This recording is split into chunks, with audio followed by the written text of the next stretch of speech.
नमस्कार, म दिपा लामिछाने जुग गाउँपालिका वडा नम्बर 4 सिन्धुपाल्चोकबाट। म चाहिँ 11-12 पढ्दाखेरि चाहिँ मलाई जिआईएबाट चाहिँ 2 इयर्सको कम्प्युटर इंग्लिश र पब्लिक स्पिकिङको क्लास दिनुभएको थियो। त्यहाँबाट चाहिँ मैले टुरिज्म के हो, पर्यटन के हो, कसरी पर्यटन आउँछ, हामीले पर्यटनबाट चाहिँ कसरी प्रशस्त मात्रामा नेपाललाई चिनाउन सकिन्छ, कसरी हामीले चाहिँ आर्थिक अवस्था कम भएको हाम्रो नेपाललाई कसरी अगाडि बढाउन सकिन्छ भन्ने कुरा त्यहाँबाट थाहा पाएँ। Thank you so much जिआईएलाई।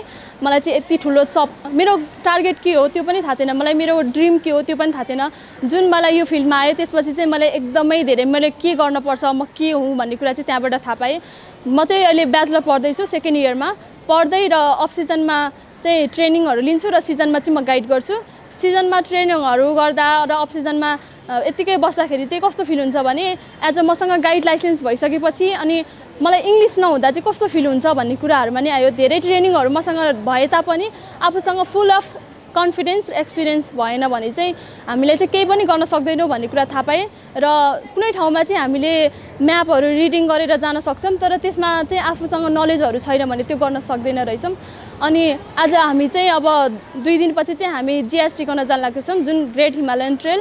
GST गरेर आउँदाखेरि चाहिँ जुन 120 दिनको रहेको छ, यो 120 दिनमा हामीले कम्प्लिट गर्न सक्छौँ भन्ने चाहिँ हामीलाई आशा रहेको छ। यो 120 दिन ट्रेनिङले चाहिँ हामीलाई एकदमै धेरै कन्फिडेन्स लेभल बढाउँछ र हाम्रो फ्युचर एकदमै ब्राइट हुन्छ। कुना कुनामा लुकेर रहेको महिलाहरूलाई हामीले गरेको देखेर नै हामीले जुन यो हिम्मत देखाएको छौँ, त्यो हिम्मतले चाहिँ अब महिलाहरूले पनि केही गर्न सक्छ है। महिलाहरू पनि यो क्षेत्रमा चाहिँ एकदमै लागिरहनु भएको छ है।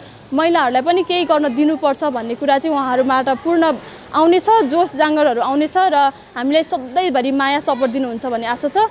मलाई यो जीएसटीमा चाहिँ एकदमै धेरै मेरो फ्यामिलीले चाहिँ एकदमै ठुलो सपोर्ट गर्नुभएको छ। मेरो साथीभाइहरू र मेरो जीएसटीमा चाहिँ एकदमै ठुलो सपोर्ट पुर्याउने भनेको चाहिँ मेरो फ्यामिली हो। मेरो फ्यामिलीको लागि धन्यवाद।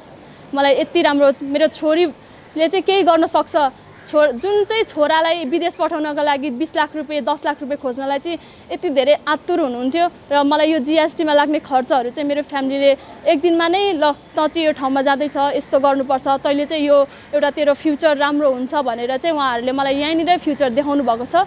मैले जीएसटी गर्दैछु भनेर कतिजनाहरूलाई मैले सहयोग मागेँ। धेरैजनाहरूले चाहिँ मलाई इग्नोर गर्नुभयो कि तिमी यति सानो छौ, कसरी गर्न सक्छौ, यत्रो धेरै लङ ट्रेक कसरी गर्न सक्छौ, तिमी सक्दैनौ भनेर चाहिँ मलाई गियरहरू दिन त के तिमी सक्दैनौ भनेर एकदमै धेरै मलाई झन् नर्भस बनाइदिनु भयो। तर म हार मानिनँ। उहाँहरूले चाहिँ मैले अर्को ठाउँमा पनि ट्राई गरेँ, उहाँहरूले चाहिँ मलाई एकदमै धेरै सपोर्ट गर्नुभयो। यति सानो उमेरमा यत्रो ठुलो सोच बनाउनु तिम्रो एकदमै लक्की हो, युआर सो लक्की, तिमीले गर्न सक्छौ भनेर मलाई गियरहरू दिनुभयो। जुलियाना दिदीले डुलुवाबाट मैले रिक्वेस्ट गरेको थिएँ, त्यहाँबाट चाहिँ अर्को दाइलाई भनेर चाहिँ एकदमै धेरै गियरहरू जोड्न सफल बनाइदिनु भयो। त्यसको लागि thank you so much Duluwa team and Juliana दिदी। र म जस्तै जुन मेरो फ्यामिली मेरो जिआईले चाहिँ मलाई फ्युचर देखाउनु भएको छ, त्यस्तै महिलाहरूलाई चाहिँ म हाम्रै नेपालमा बसेर पनि फ्युचर छ है भन्ने कुरा चाहिँ बुझाउन चाहन्छु।